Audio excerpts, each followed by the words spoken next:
नमस्कार दोस्तों, आज की इस वीडियो में हम डिस्कस करेंगे income tax slab and rate. आपको पता ही है हमारी इनकम टैक्स की स्लैब रेट चेंज हो चुकी है। तो आइए देखते हैं हमारी इनकम टैक्स की स्लैब में क्या क्या चेंज आया है। सबसे पहले हम देखेंगे इनकम टैक्स की स्लैब्स, फिर जो न्यू स्लैब रेट है ये वो, एंड ओल्ड स्लैब रेट्स में क्या था।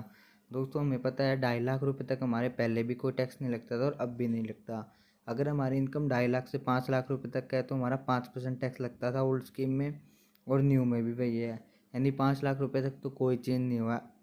आगे देखते हैं क्या चेंज हुआ है। ओल्ड स्कीम में क्या था, 5 लाख रुपए से लेके 10 लाख रुपए तक अगर हमारी इनकम है तो हम उससे 20% टैक्स देते थे। तो 12,500 प्लस में 20%, 12,500 कहाँ से आया, ये जो 5% टैक्स है वो, प्लस में जो एक्सेस इनकम होगी 5 लाख से ऊपर। न्यू स्कीम में क्या किया गवर्नमेंट ने, 5 लाख रुपए से लेके 7.5 लाख रुपए तक की जिसकी भी इनकम है उसको 5% तो वो देना है, 12,500 plus 10% of income. Second change क्या है हमारे पास, अगर किसी की इनकम 7.5 लाख रुपए से 10 लाख रुपए तक की है तो उसको टैक्स रेट क्या लगेगी, 15%। फिर ओल्ड स्कीम में हमारे पास क्या था, 10 लाख रुपए से अगर वो हमारी इनकम है तो उस पर 30% टैक्स लगता था। तो अब गवर्नमेंट ने चेंज क्या किया, अगर 10 लाख रुपए से इनकम आपकी स्टार्ट होती है 10 लाख 1 रुपये से और 12.5 लाख रुपए तक की है तो आपको 20% टैक्स लगेगा।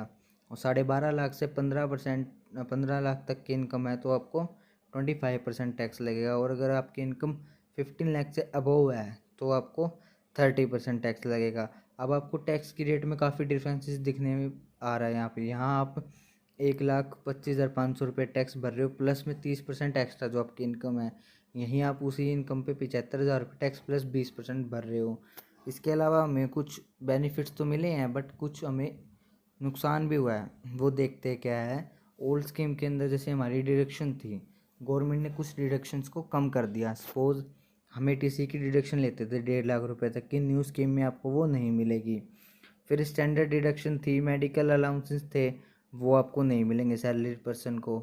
80 CCD में जो आप 50,000 रुपये की एक्स्ट्रा लेते थे वो नहीं मिलेगी। फिर आपका क्या है, जो आप HRA लेते थे 1.5 लाख रुपये तक एग्जाम्प्ट होता था हमारा छूट में, उसकी भी हमें नहीं मिलेगी, यहाँ पे ज़ीरो है। तो ये कुछ नुकसान है हमारे पास। तो और देखते हैं कुछ, अगर एक एग्जांपल लेके चले तो ये हमारे पास 3 बंदे हैं, रवि, रमेश और राहुल। ये इनके एनुअल सैलरी है, ये इनकी स्टैंडर्ड डिडक्शन लेस कर दी हमने, जो इस साल बढ़ा के 50,000 कर दी, पहले 40 थी।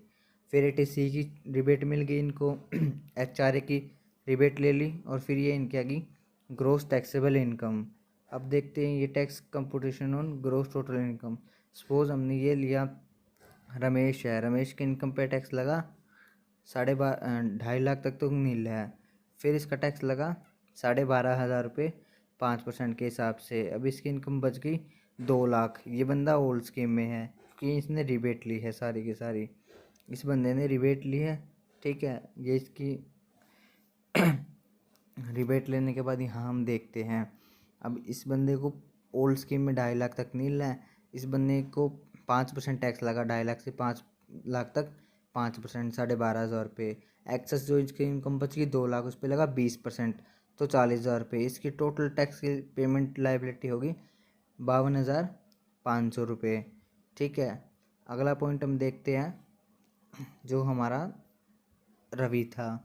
रवि ने क्या किया, अपनी इनकम में 5 लाख की उसकी इनकम थी, 50,000 रुपये इसकी स्टैंडर्ड डिडक्शन मिल गई, उसकी इनकम कितनी आएगी 450। उसमें से इसको